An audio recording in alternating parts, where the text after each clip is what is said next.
Hello, আসসালামু আলাইকুম everyone. আশা করছি তোমরা সবাই ভালো আছো। আজকে আমি তৈরি করতে যাচ্ছি টমেটোর চাটনি। সেজন্য আমি এখানে চিনি নিয়েছি রসুন, পাঁচফোড়ন, কাজু বাদাম, কাঠবাদাম, শুকনো মরিচ, খেজুর আর টমেটো। তারপর আমি এখানে কড়াইয়ে কিছুটা তেল দিয়ে নেব। এখানে আমি সরিষার তেল ব্যবহার করব।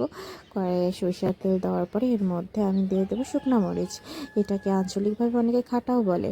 আমার বাবা টমেটোর এই খাটাটা খেতে খুব পছন্দ করেন, আর এটা একটু ঝোলঝোল করে করা হয়। তারপর শুকনো মরিচটা দেওয়া হয়ে গেলে এর মধ্যে আমি পাঁচফোড়ন আর রসুন দিয়ে নিলাম। পাঁচফোড়ন আর রসুনটা কিছুক্ষণ ভেজে নেব। যখন এটা লাল লাল হয়ে আসবে তখন আমি এই ছোটো ছোটো করে কেটে রাখা টমেটোগুলো এর মধ্যে দিয়ে দেব। টমেটো দেওয়ার পরে এটা আমি বেশ কিছুক্ষণ নাড়াচাড়া করব।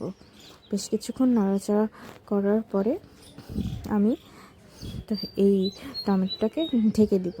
ঢেকে দেওয়ার পরে যখন এটা একটু ফুটতে থাকবে এবং এটা টমেটোগুলো পানি ছাড়বে, তখন আমি আবার ঢাকনাটা তুলে কিছুক্ষণ নাড়াচাড়া করব। তারপর আমি এর মধ্যে দিয়ে দেবো পরিমাণ মতো চিনি। এটা একটু টকটক খেতেও ভালো লাগে, তাই যে যার পরিমাণ অনুযায়ী চিনিটা ব্যবহার করতে পারো। তারপর আমি আবার চিনি দেওয়ার পরে কিছুক্ষণ নেড়ে নিচ্ছি। নেড়ে নেওয়ার পরে আমি স্বাদ মতো লবণও এখানে অ্যাড করব। লবণটা দেওয়ার পরে আমি আগে থেকে কিছুটা খেজুর নিয়ে রেখেছিলাম, সেই খেজুরটা এবং বাদামটা সাথে সাথেই দিয়ে দিব। দেওয়ার পরে আমি আবার কিছুক্ষণ এটা নাড়াচাড়া করব। এটা আমি একটু এভাবেই ঝোলঝোল করে রান্না করছি, কারণ আমার বাবা এই ঝোলঝোল চাটনিটা খেতেই পছন্দ করে। সবাই ভালো থেকো, আল্লাহ হাফেজ।